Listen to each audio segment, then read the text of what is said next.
Whoa. Oh, that's beautiful. Welcome to the channel. If you haven't subscribed yet, please do. It helps out a lot. It doesn't cost anything. It'll just give you a notification when I release a new video. Today I'm in Otter Tail County, Minnesota, just outside of Fergus Falls. This house behind me was built sometime in the 1870s or 1880s. I've got permission to excavate the grounds in search of artifacts, so I'll take a walk around and see what's going on. Here's the backyard. There's a septic system that was put in. The locates have been marked, which is nice. This whole area is suspect. What we're going to do is look for some low spots and work our way out from there. I'm down the hill directly out from the corner of the house. I noticed this sink spot. I pushed a 4-foot probe rod in, felt a loss of compaction, some objects, possibly some glass. That's a good indicator of an early feature. We'll get this thing opened up. It's looking good. I sunk a test hole down in here. I'm hitting all kinds of early fragments. This here is a piece of stoneware. It's got an Albany slip glazing on it, that amber color. This style was popular in the late 1800s, could have been part to a jug or a crock. And down here, you'll see the soil changes color. We've got all those specks in it. Those are actually undigested seeds, indicating this is an old outhouse pit. That may seem off-putting, but after all this time, everything's decomposed, basically back to dirt. All that's left are the seeds and the artifacts. We're definitely on the right track. Well, this pocket watch fell out. Looks like there's a lower end piece, maybe brass. Must have broken, so they discarded it. Looks like some pieces are missing. Looks like we do have some bottles. Oh, there's another one. Very soft layers. So this is a little older. I think they call this a claret style wine bottle. It's got an applied top, turn mold. This thing's probably 120 years old.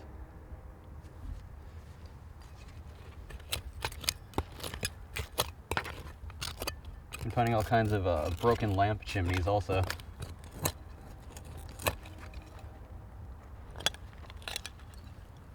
Oh. Kind of a plate. It's like a semi-porcelain piece that's likely dating back to about 1905.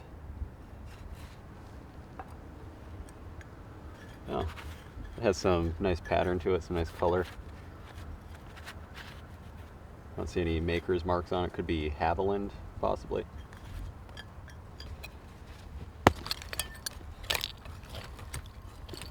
But these roots have made digging just a nightmare, trying to get through all this stuff here.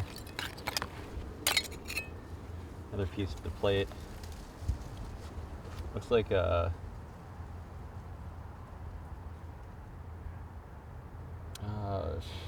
CT. It's kind of hard to read these stamps sometimes. They're just kind of, I guess, haphazardly stamped on. But yeah, definitely another piece to that plate.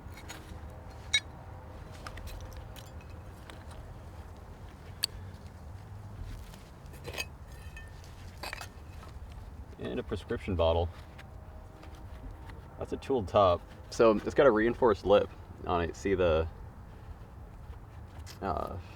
base underneath the lip there? That's what they call a reinforced lip.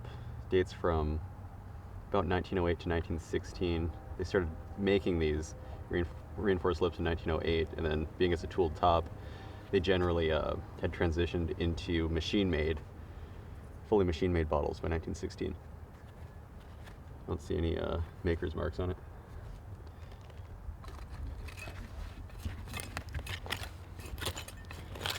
Also been getting plenty of broken mason jars.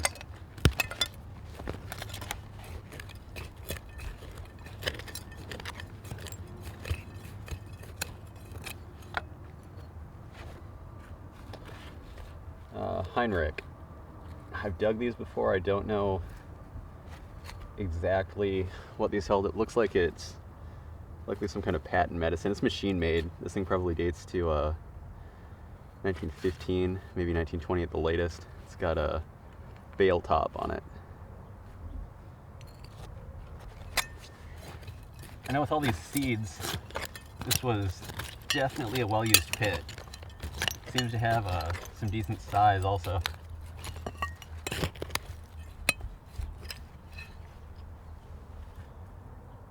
Okay, machine made. It almost looks like it could be some kind of like hair tonic, maybe a patent medicine, but I still got the cork in it. It's kind of cool.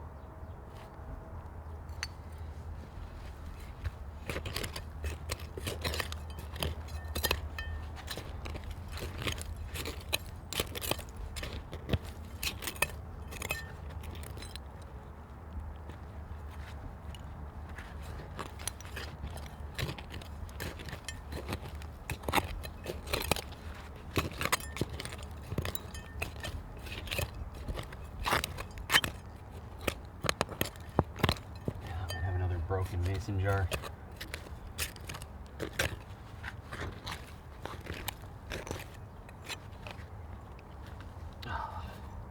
Prescription bottle.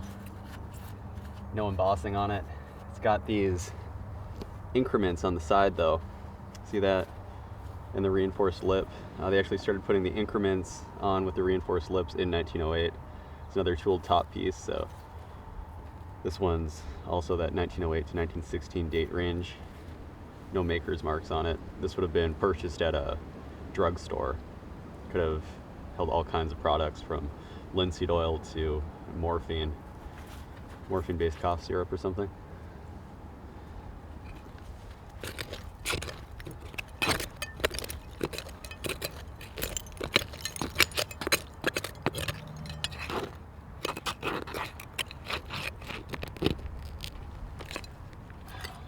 Broken mason jars. Might be the oldest one we found. So this is Ball Mason's patent. So John Landis Mason patented the mason jar in 1858, I believe.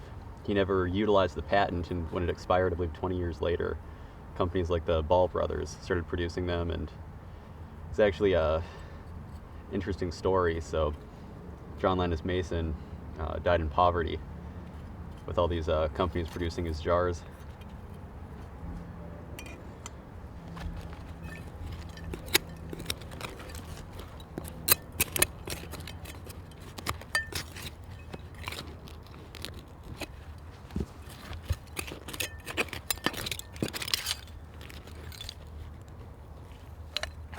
And some kind of enamelware. Oh, with a prescription bottle in it. It's a machine-made piece, circa 1915. See if there's anything else in here. Oh, yeah, just a enamelware piece. It just blows my mind every time how well this held up in the ground. Some kind of porcelain, I think, that was heated up and applied to it.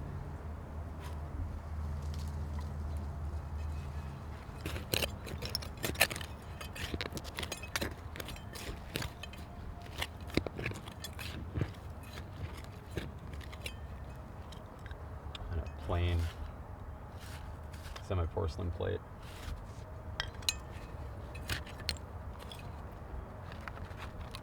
This looks like some kind of like almost like massage cream, maybe some kind of face cream, made in USA. Wonder if they start putting that on these after World War I. I believe they started marking the country of origin after one of the world wars. It's machine made.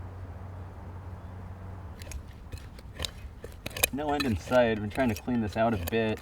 Like I mentioned, these roots haven't been doing me any favors.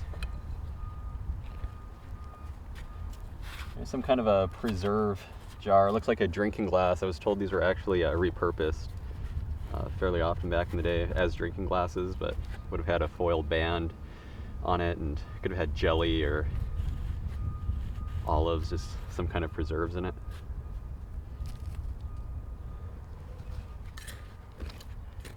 This could be interesting here. Looks like maybe a chamber pot lid. Got some glass.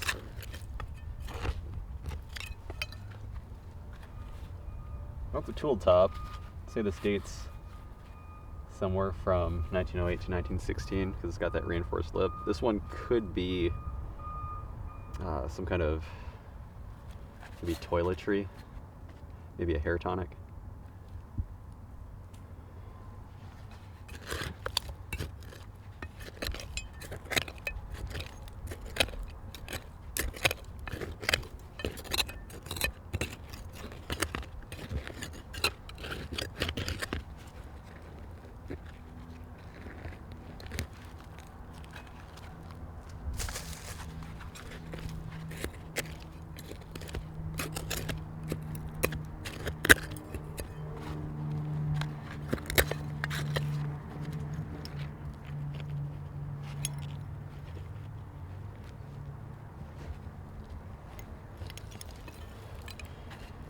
Wow,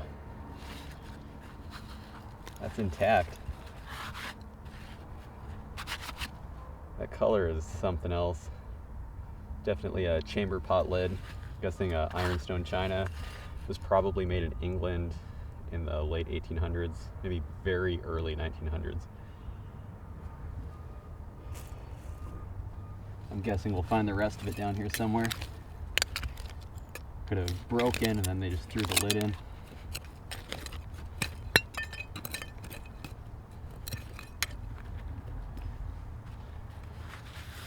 Classic Listerine. Lambert Pharmaceutical Company. I believe they were in St. Louis, Missouri. It's the same product and company. I think the formula may have changed slightly over the years, but I think this one dates to Illinois Glass Company. Dates to about 1915.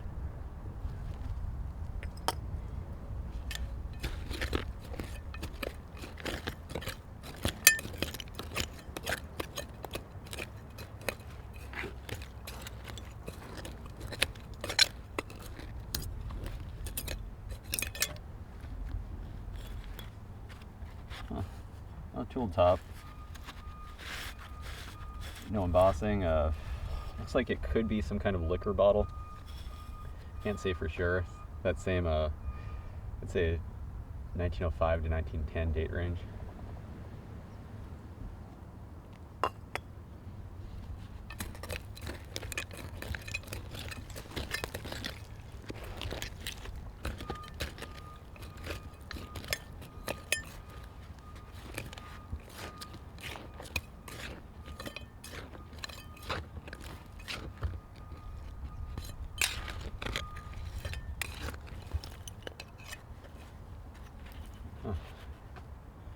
This one is a drinking glass, maybe actually a bar glass, maybe a pressed piece. It dates to about 1900.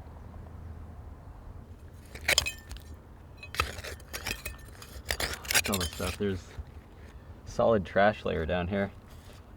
Sanfords.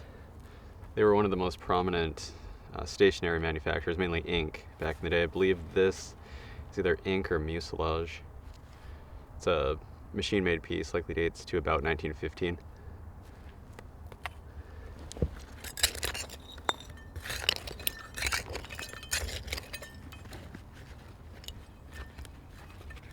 These roots are something else.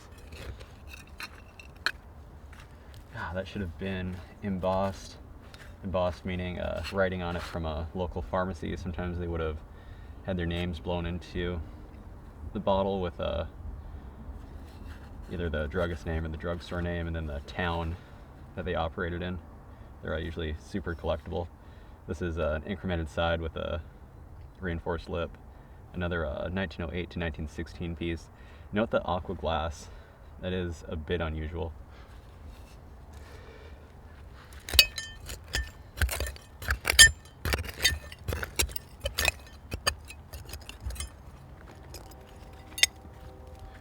Whitmore shoe polish. Whitmore Brothers from Boston. Another classic. I find these in, I don't know, maybe 1 in 4 pits.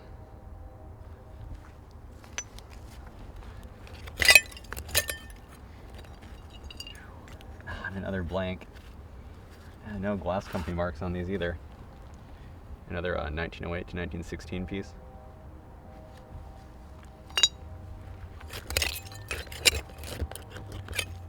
Wonder, I have to cut this red out of the way. It sounds like there's some more stuff down here. Maybe it's just a broken mason jar. Oh yeah. So a ball jar. They call this a dropped A. See, the A has that drop on it, and a double loop. Sometimes there's a triple loop where the underscore comes to a third loop. But they call this a beaded neck seal. See, it's got this bead on the neck, and the cap would have tightened down onto a rubber gasket to seal the jar.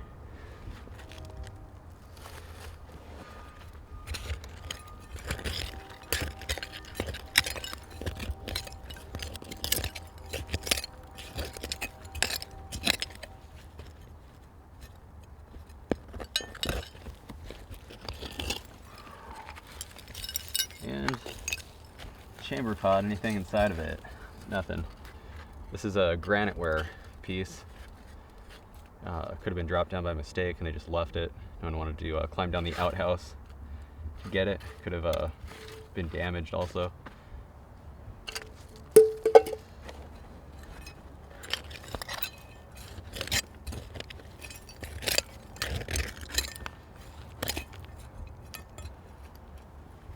And a tooled top prescription bottle. Nothing on this one either. Another 1908 to 1916 piece.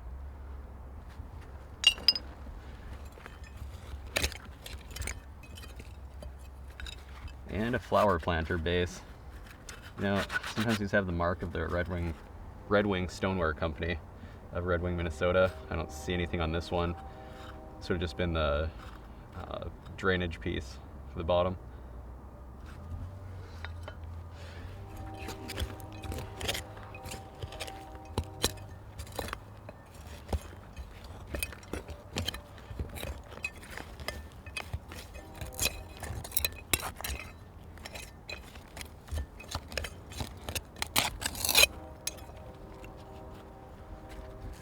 Wow,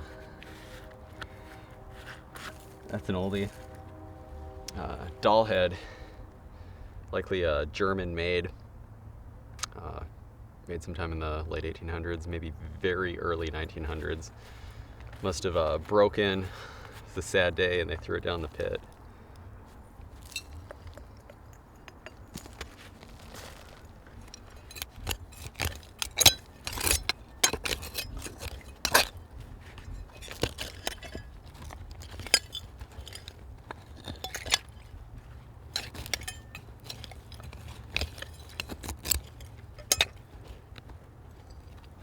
All the stuff's staying about the same age. Here we've got a maybe patent medicine type bottle. Really clean glass, a really nice aqua. Got some panels on it there. These likely had paper labels back in the day.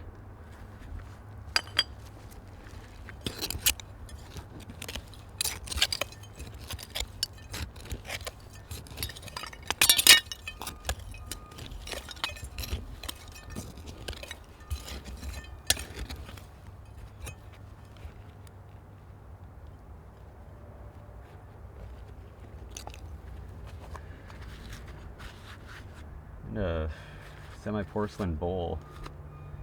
It's got a coat of arms on the back, but again, it's kind of haphazardly stamped. Can't make out what it says. I'm working my way across. I think we found the bottom. There should definitely be another pit out here, maybe even a couple more. Some kind of a preserve jar, could have animal fat in it. Early machine made piece, circa 1915. I see a tooled top here. Let's see. Okay, this was likely A.S. Hind's honey and almond cream from Portland, Maine. I find a lot of these with embossing on the front. Dates to about 1910.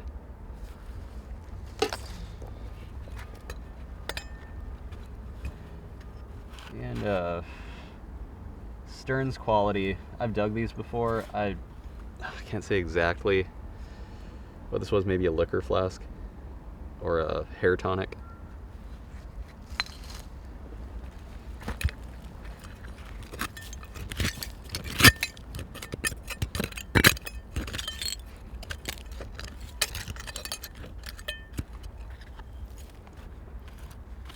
And another, I guess we just call it a jelly jar, some kind of preserve jar though.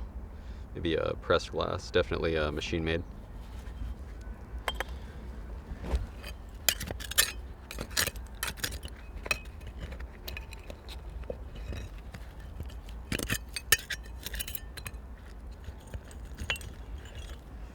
Our first beer bottle. Hams from St. Paul. Hams Brewery, pre-prohibition. You know, this is machine made, putting it after 1910 and before prohibition in 1920, so that perfect even 10-year span could have been made in.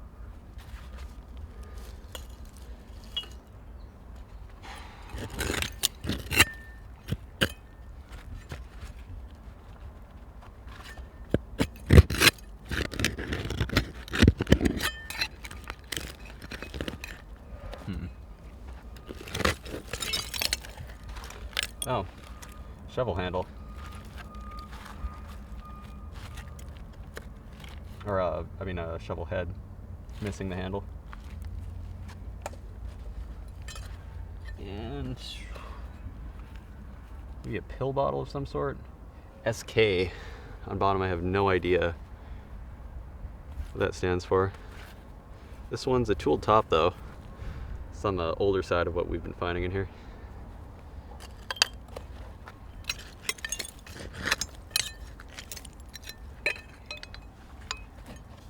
And another tooled top prescription bottle.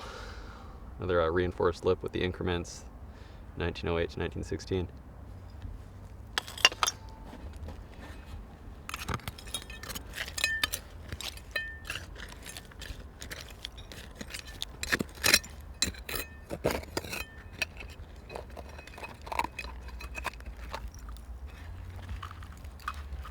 A pile of tobacco tins just fused together with rust. I know Prince Albert and Velvet was popular back in the day. I don't suppose they're filled with coins or anything. Empty.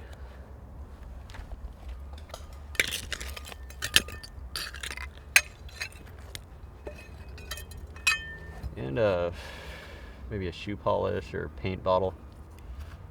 So that's some contents inside. It's machine made.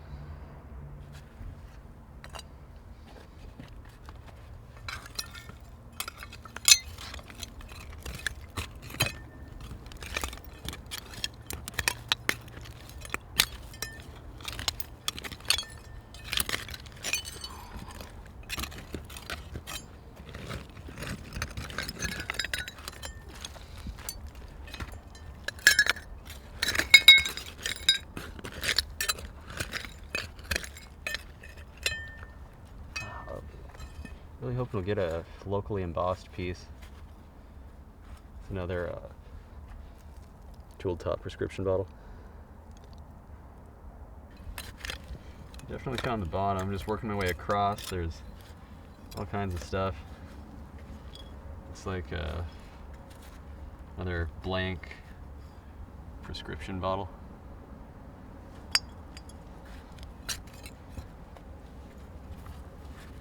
And another machine made Listerine. One of these should be embossed. I guess this one's machine made anyway. This one dates to about, I suppose, 1915.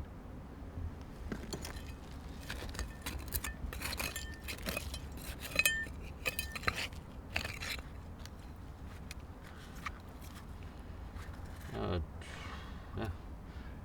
Another prescription.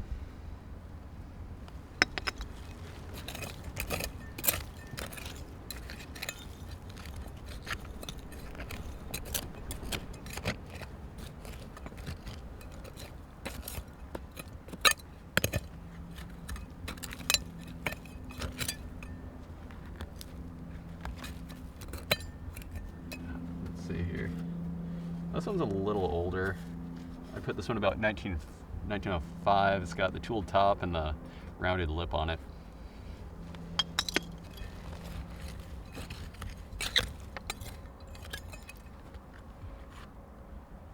All right. Yeah, Lyric. It's the Lyric style prescription bottle made by the Illinois Glass Company.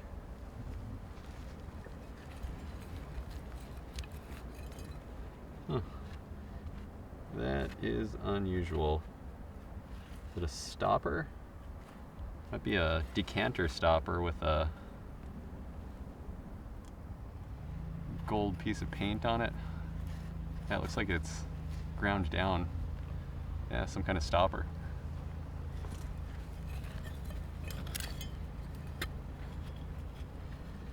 And another machine-made prescription bottle.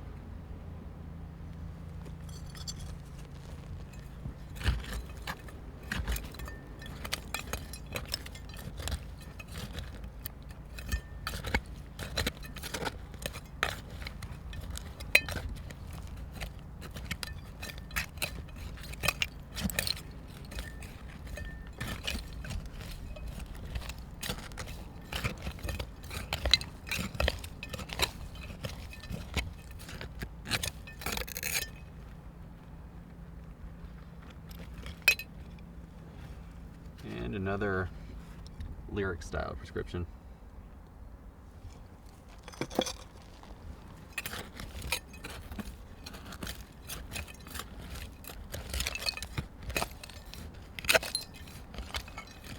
More of that flower planter base.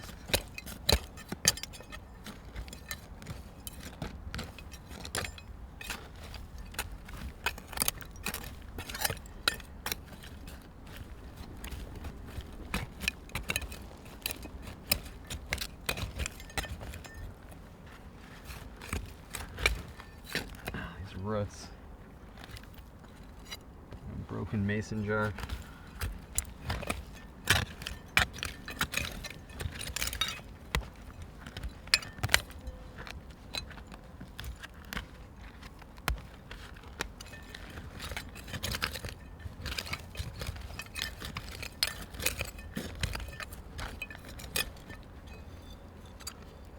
And another prescription bottle made by the Illinois Glass Company.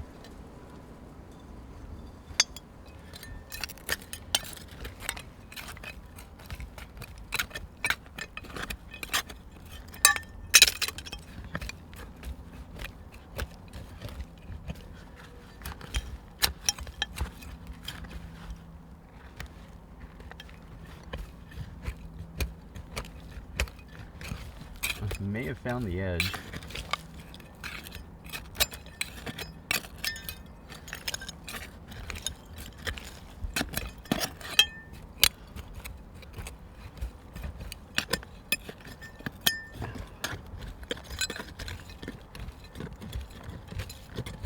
This pit's done. Here's the haul. I concluded this was an outhouse pit used by the residents from about 1910 to about 1920. Got a few interesting pieces here. That doll head's definitely my favorite. Chamber pot lid isn't too bad. Some preserve jars, stationery, that beer, some prescription bottles, the wine, patent medicines, shoe polish, maybe a couple toiletries. There you have it. I'll get it filled back in. Just off the back of the house, near the top of the hill, by this pole, you'll see I kicked some marks in the ground just to the left of it. I pushed a probe rod through and hit some glass, a loss of compaction. I think we've got a pit. Down about a foot, looks like a prescription bottle. There's some rotted wood, could be a wood lining to an outhouse. Okay, it's an extract. That's got some good age though. Tooled top, it's gotta be 120 years old, maybe even older. looks interesting. Not sure what it is. Oh, a jelly jar. Okay, yeah, it's a pressed glass. A pressed glass jelly jar.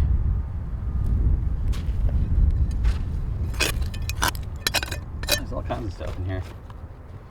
Oh, look at that. A couple homeopathic vials. These held just very tiny pills.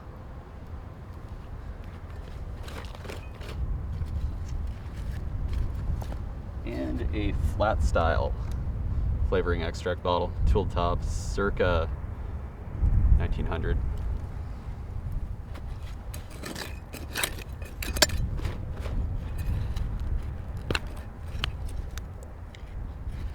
Oh wow. Golden rule. I wonder what's going on with that. Could be a store, maybe a saloon, restaurant, or pool hall. This is called Ruby Flash, this red. It was a coating they put on it. It was generally put on advertising pieces. Then they'd put their name on it. And another homeopathic vial.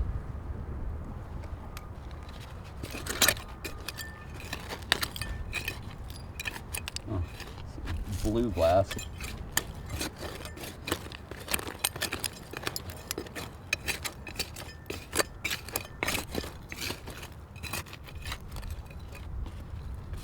And a Whitmore shoe polish bottle from Boston. Tool top.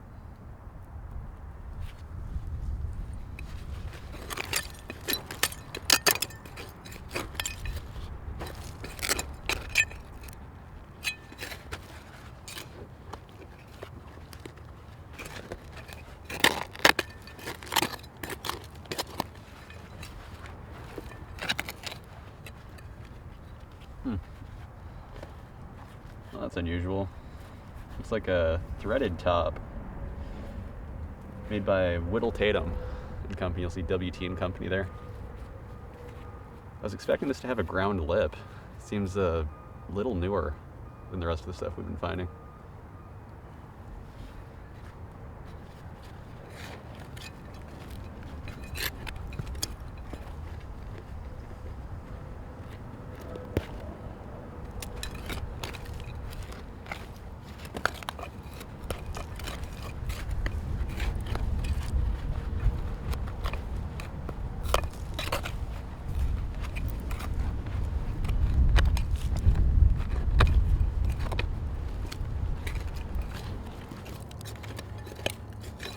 Looks like maybe a couple bluing bottles. This one had come loose. Nice. That is an old Mrs. Stewart's bluing from Minneapolis. See, it's got the ring around the embossing. I believe these are the earliest ones used after the company moved from Minneapolis, or moved to Minneapolis from Faribault, Minnesota.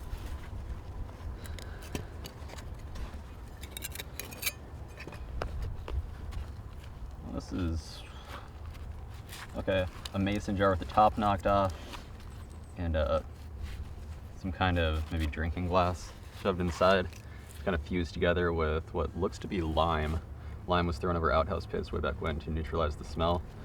This is a ball triple loop, dropped A. You see the line coming off of the A there, and then the third loop for the underscore.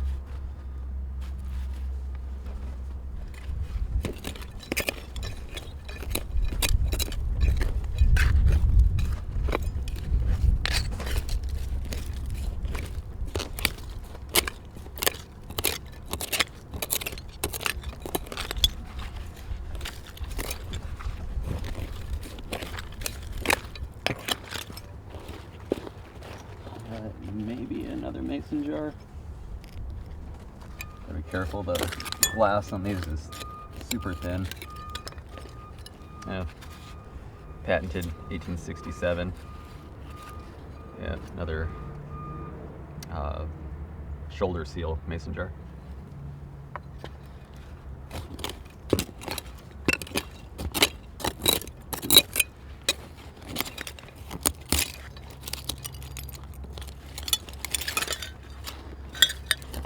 Notice that color change. We're definitely in another outhouse pit. Looks like some broken windows. Broken mason jar. Plenty of broken mason jars. I know these pits from rural areas usually have more fruit jars. They had the space for a garden. I suppose they were doing some canning.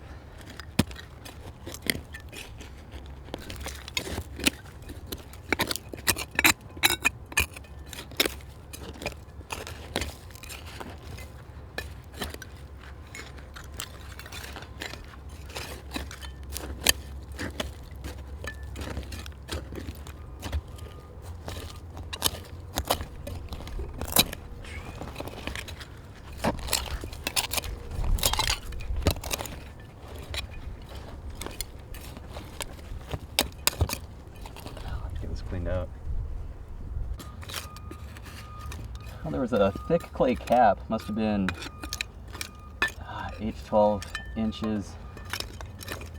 Underneath it, we're getting all these pieces. Looks like a mason jar here. And look at that. It's got a crack in the side, must have been why it was discarded. But a ball dropped a triple loop, dates to about 1905.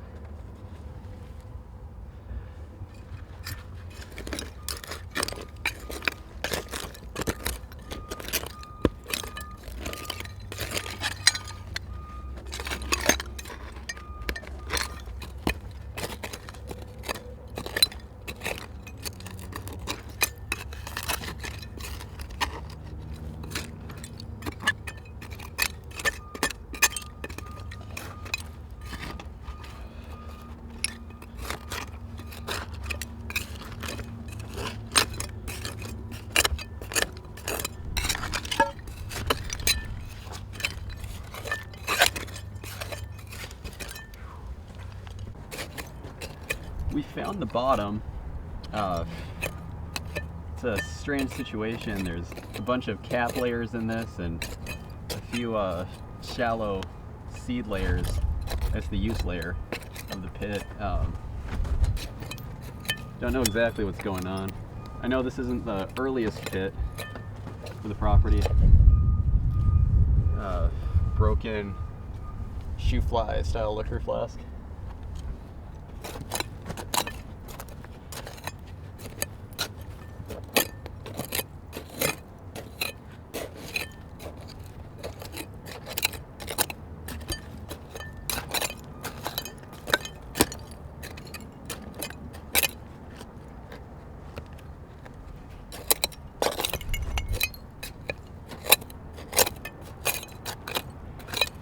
Just hard packed stuff. This bit's done. Here's the haul. I actually managed to pull out this Moorhead prescription bottle at the end when we were caving in the sides. Other than that, we got a bluing, a couple blank prescriptions, that advertising picture, patent medicine, that shoe polish, jelly jar, a couple mason jars. Everything dated back to about 1905. We'll get this thing filled back in. That cleaned up well. Got it tamped down. Just back here, you'll see I kicked some marks in the ground. Pushed a probe rod through. Hit some glass. Loss of compaction. This should be the early pit. I was loosening the ground and saw a few things here. There we go. Kendall's Spab and Cure for human flesh. I've dug a few of these. I think it was a popular patent medicine during its day. Enosburg Falls, Vermont on the bottom. I actually dug one of these out in Eastport, Maine. One time it was an amber color. This has got to be about 1895, 1900.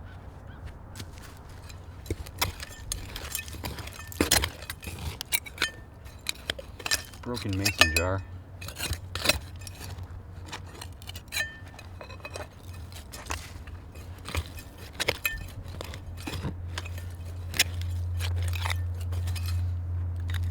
Whoa. Oh, that's beautiful. Catholic Church and Parsonage. Must be Kimball, South Dakota. Look at that. Again, probably a circa 1905 piece.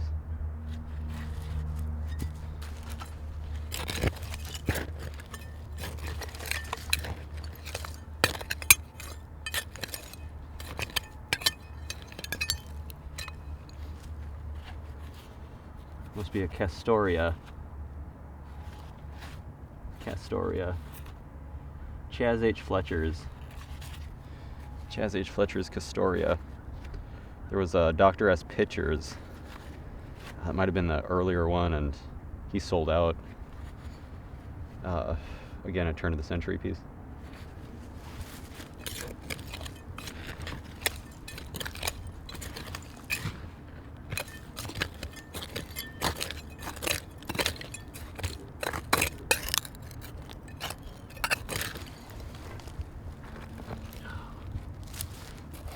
This looks like a beater crock. Looks like it's zinc glazed. Sometimes these have local advertising on them that can be fairly collectible, but it's rare to find one. I've dug, I think, 2,000 pits, and I've only got one that had advertising on it. Yeah, and it's broken. Again, circa 1905, I suppose.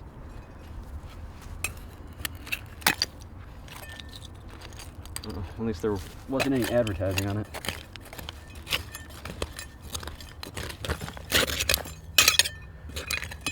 Broken bar glass. Oh. All kinds of stuff in this layer. Soda. Tool crown top. Diamond Spring Bottling Co., Fergus Falls, Minnesota. That's kind of cool. I'd never dug one of these before. Kind of interesting how they have that blank slug plate in the front.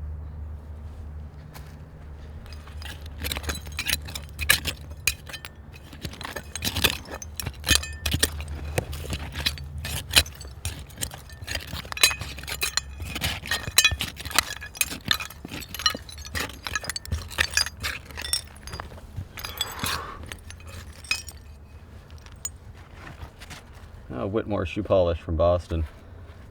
It's got a really nice aqua color to it.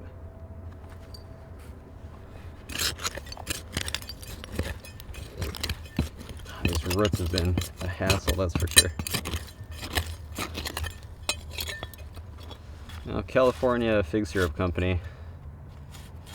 Louisville, Kentucky, San Francisco, California. Classic. I've dug so many of these over the years. It was a laxative, kind of a patent medicine.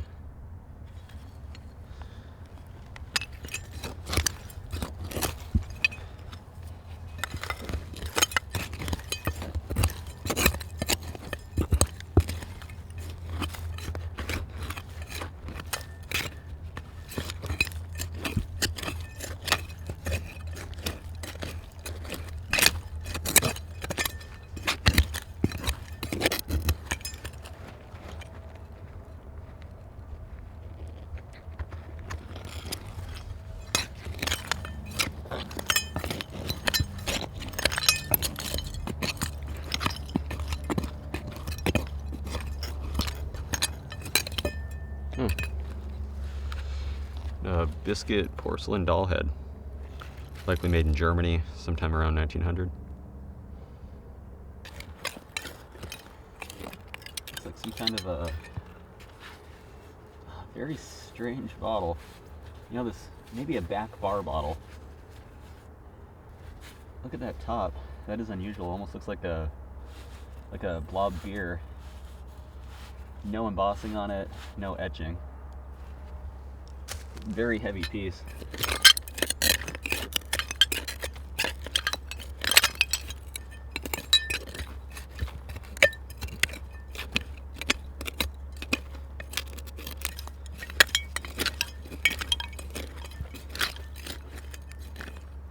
wow. Got some label left on it. Sanford's. So it's a Sanford's ink bottle. Huh. Makes me wonder what the label said. It was probably ink.